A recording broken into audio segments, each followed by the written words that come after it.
Hi, I'm Josh Elliott. I'm Alex Simpson. And today we are reviewing Skyscraper. So the dad is Dwayne The Rock Johnson and the wife is... Nev Campbell. They live in Hong Kong, China in this mega skyscraper. Dwayne The Rock Johnson's character is the safety guy. Like, he makes sure that everything is safe, like fire-wise. But there's this mob trying to destroy the skyscraper because the guy who owns it has something that they want. And then Dwayne The Rock Johnson has to go save his family. This movie was never gonna be like the greatest thing ever, but for what it is, I liked it. I was going into this movie thinking it was going to be kind of like Geostorm, where it's just kind of like, It was more like a, Yeah. Instead of That's our review. Thank you guys. Click here to subscribe. Click here to watch our last video. High school film nerds makes noises. If there's anything that saves this movie, it's definitely the action. I've seen some action movies that the action's all like the same kind of stuff and it just gets boring after a while. The thing that really kind of kept me on the edge of my seat was the fact that they had this city so realistic, like underneath him. It literally made me and Josh cringe because we were afraid he was gonna like fall. The vertigo aspect of the story is definitely there. It was like you wanted to look, but you didn't. You feel like you're that high up. One thing that I noticed after watching the movie, there was a scene where they're in like a garden kind of deal, and that scene dragged on way too long for me because they had to get over the bridge multiple times and the family was separated, and so it was just like Keystone Cops all around this area with fire. The villains annoyed me though. They all were either accented or not of Caucasian descent. Anytime they introduced a new villain, I'd lean over to Alex and go,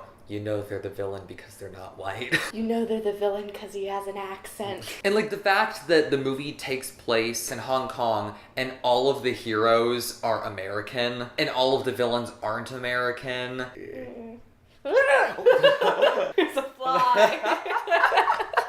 They take way too long before revealing what the villain's plan actually is. Because even after the movie, we were like still kind of talking through it. There was really no clear motive for what they were doing. And there was no clear motive of why they were attacking Dwayne and his family. I think maybe it's just because they knew too much. The only thing The Rock had that they wanted was the iPad, and they got it, so leave them alone, please. They're also very murdery. They walk into that room full of people at computers, and they just shoot everyone in there. It's surprisingly violent. I did want to ask you what your opinions were on, like, the beginning scene. Like, I don't really know what the purpose of that first scene was. I think it's just so that they can give him that disability. He has, like, a prosthetic leg. I guess they just wanted a movie where Dwayne The Rock Johnson wasn't perfect. Still looking pretty perfect. He is still fine as hell. So I read something earlier that Dwayne The Rock Johnson is the highest grossing actor person. I totally believe that. He's like the highest paid. Nev Campbell is also really good in this. She is. She's a badass. We're going to spoilers, so go to the time code at the bottom of the screen if you want to avoid spoilers for Skyscraper.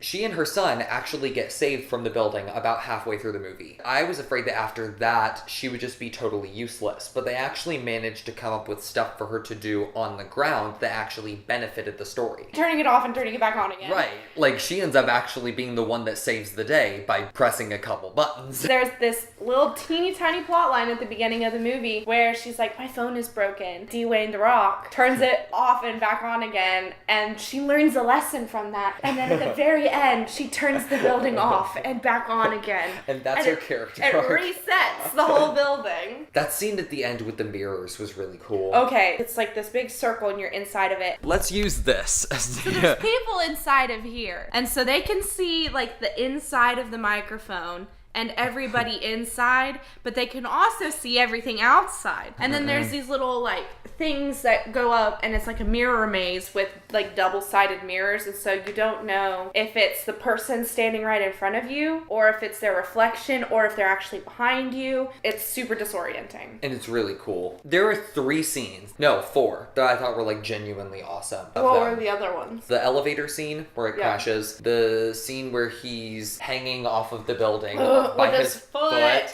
And the one that's not an actual foot. I'm and it sorry almost starts breaking. You didn't want to see my feet. And then the big trailer moment where he jumps from the crane to the building. What's funny is I actually started to get emotional toward the end during that moment with him and his daughter, but you didn't. I felt some emotion, but this is a 0 on the Alex cry meter because I was like, oh, that's sad.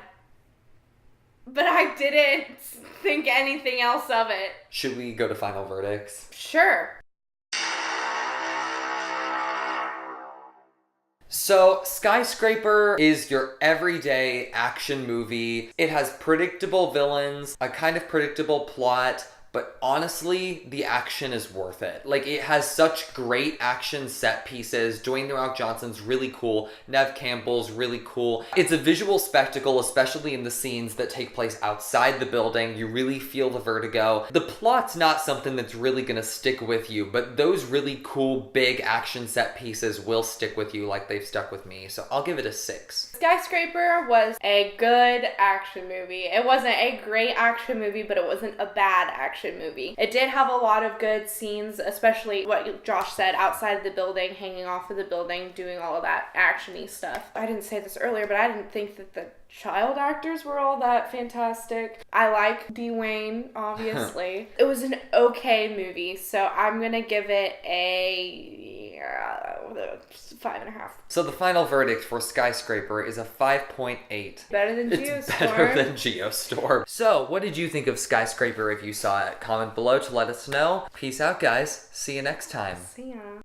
Thank you for watching our review of Skyscraper. Click here to watch our last video and click here to subscribe. Peace out.